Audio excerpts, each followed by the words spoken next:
Hello বন্ধুরা, এই যে দেখো এগুলো হচ্ছে গোটা মশলা। তো এগুলোকে আমি কাঠকলায় ভেজে নিলাম। এবার এটাকে পুরো গুঁড়ো করব।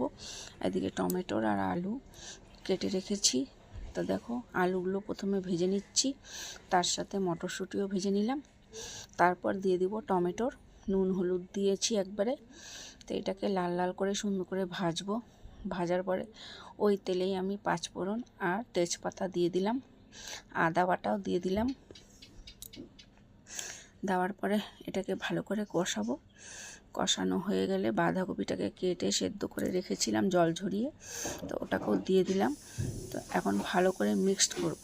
মিক্সড করার পরে দেখো নাড়ছি, একদম গলে গেছে।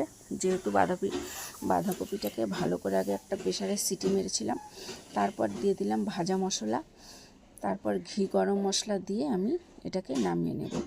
খেতে অসাধারণ হয়েছিল। এভাবে বাঁধাকপি রেঁধে তোমরা দেখবে, খেতে খুব ভালো হয়। তা আমি আজকে করলাম। তা আমার পাশে থাকবে, ভালো লাগলে সবাই ভালো থাকবে।